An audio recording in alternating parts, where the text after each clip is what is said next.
नमस्कार, मी विशाल कांबळे. आवाज महाराष्ट्र न्यूजमध्ये आपलं सर्वांचं स्वागत करतोय. पनवेल महानगरपालिकेच्या निवडणुकीची रणधुमाळी संपूर्ण पनवेलमध्ये चालू आहे. आपण पाहू शकतो की उमेदवारांचे प्रचार दौरे सुद्धा सगळीकडे चालू आहे. त्यातच आज आपल्यासोबत आहेत आम आदमी पार्टीचे रायगड जिल्हा अध्यक्ष संतोष भगत सर. सर, आज आपली पार्टी उमेदवाराला पाठिंबा देते, त्याबद्दल आपण काय सांगणार? वंदे मातरम. मी संतोष भगत म्हणून आम आदमी पार्टी रायगड जिल्हाध्यक्ष. माझे मित्र जयसिंग शेरे हे पनवेल महानगरपालिकेमधून 17 मधून अपक्ष उमेदवार म्हणून अर्ज भरलेला आणि खंबीरपणे त्यांच्या पाठीशी आम्ही उभे आहोत. कारण की आजपर्यंत त्यांनी समाजसेवा म्हणून काम केलं आहे. कुठल्या पक्ष, कुठल्या धर्म, जातीत असा काही कुठले उल्लेख केला नाही.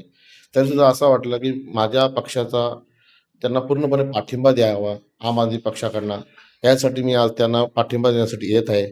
पण तरीसुद्धा माझे मित्र असल्या कारणाने पक्ष त्यांच्या पाठी खंबीरपणे हा उभा राहणार आहे व तसेच ते सुद्धा पक्षाच्या नावाखाली काम करणार आहेत यापुढेही आणि करतील, ह्या दृष्टीने मी यांना पाठिंबा देण्यात आलेलो आहे. व आणखीन असं बोलणं असं आहे की काही तांत्रिक अडचणीमुळं त्यांना पक्षाकडनं AB फॉर्म मिळाला नाही. तरीसुद्धा पक्ष त्यांच्याकडं, पक्षाचे कार्यकर्ते व तसंच मी स्वतः जिल्हा अध्यक्ष म्हणून खंबीरपणे शेवटपर्यंत त्यांच्या मी खांद्याला खांदा मिळून मी काम करेन, एवढंच मला बोलायचं आहे. बाकी आम्हाला जे काही केजरीवाल साहेबांचा इकडं आम्ही रोपटा लावलेला आहे आम आदमी पक्षाने पूर्ण रायगड जिल्ह्यात, त्यासाठी आम्ही सक्षम आहोत. आणि जयसिंग शेरे हे अपक्ष उमेदवार म्हणून लढत आहेत. त्यांची निशाणी कब्बशी. तर माझं सर्व आम आदमी पक्षाच्या कार्यकर्त्यांना सांगणं असं आहे की 17 मधून जयसिंग शेरे हे अपक्ष उमेदवार लढत आहेत. तरीसुद्धा त्यांना आपण भरघोस मतांनी निवडून आणूया आणि कब्बशी समोरील बटन दाबून त्यांना विजयी करूया. जय हिंद, जय महाराष्ट्र.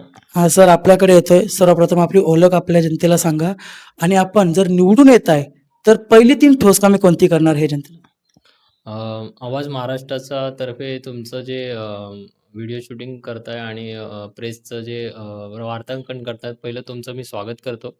दुसरी गोष्ट, आज माननीय जिल्हा अध्यक्ष संतोष भगत सर आज आज इथे आले. आम्हाला मी एक पनवेल महानगरपालिका सार्वत्रिक निवडणूक 2026 मध्ये प्रभाग क्रमांक 17 मधून एक अपक्ष उमेदवारी म्हणून अर्ज भरलाय. आम आदमी पार्टीचा पाठिंबा घेऊन ते आलेत. पत्रसुद्धा दिलंय आम्हाला. आम्हाला पाठिंबासुद्धा त्यांनी दिलाय. आम्ही त्यांचं नक्कीच स्वागत करतो. आम आदमी पक्ष हा पासूनच मी आधीपासूनच सुरुवात केली. तिथूनच सुरुवात करून मी कार्यवृत्ती करतोय. 2017 मध्ये सुद्धा मी अपक्षच निवडणूक लढवली होती. कारण की तेव्हा पक्ष रजिस्टर नव्हता. पण पक्षाने पाठिंबाच दिला होता. आजसुद्धा काही तांत्रिक अडचणीमुळे AB फॉर्म नसेल मिळाला. पण काही हरकत नाही. आज इथे कुठल्या पद्धतीचा आम आदमी पक्षाचा अधिकृत उमेदवार नसल्यामुळे आम आदमी पार्टीचा कॅन्डिडेट अपक्ष उमेदवार म्हणून मी माझी निवडणूक लढवतोय. माझी निशाणी कब्बशी आहे. येत्या 15 जानेवारीला वोटिंग आहे. प्रभाग क्रमांक 17 सर्वसाधारणमध्ये सीरियल नंबर 3 मध्ये माझी निशाणी आहे कब्बशी. या कब्बशीवरती मतदान करून मला भरघोस मतांनी निवडून द्या. मी ह्याच्या आधी सुद्धा खूप सारी कामं केलेली आहेत. पॅम्पलेटद्वारे मी 2017च्या जेव्हा ही निवडणूक लढवली त्याच्यातसुद्धा मी जी काही कामं केलेली तीच कामं आणि आत्तासुद्धा कामं केलेली आहेत. त्याच्यामध्ये मी दारूबंदीसुद्धा केलेली आहे. आमच्या एन.के. सोसायटीमध्ये एक दारूचं दुकान बंद केलंय. तो मुद्दा घेऊन आम्ही प्रत्येक मतदाराला भेटतो आणि मतदारापर्यंत जातोय.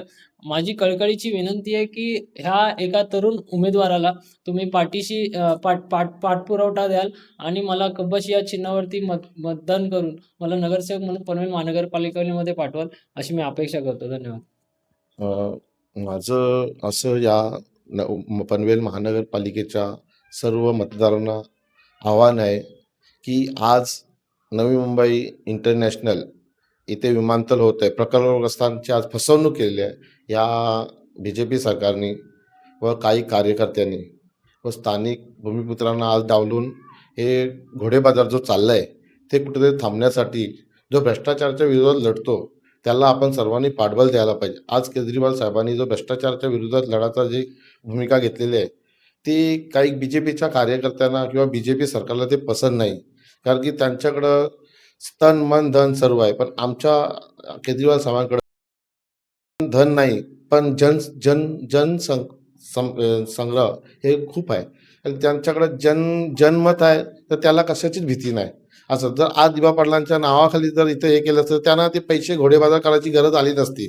म्हणून आम्ही एक आमचा भ्रष्टाचार मुक्त करण्यासाठी हा पक्ष पनवेल महानगरपालिकेत आम्ही उभा केलेला आहे आणि पूर्ण रायगड जिल्ह्यात उभा केलेला आहे. जिथे जिथं उमेदवारी असेल तिथे आम्ही पाठिंबा दर्शविलेला आहे. आज जयसिंग शेरे हे निवडून येतील. आमचा त्यांना खूप खूप शुभेच्छा आहे आणि आज केजरीवाल साहेबांचं नाव ते पनवेल महानगरपालिकेत असं रोपटं लावतील या आशेने आम्ही यांना पाठिंबा देत आहोत. जय हिंद, जय महाराष्ट्र, जय दिवा पाटील. धन्यवाद सर. हे होते पनवेल महानगरपालिका प्रभाग क्रमांक 17 ड चे अधिकृत उमेदवार ॲडव्होकेट जयसिंग शेरे सर.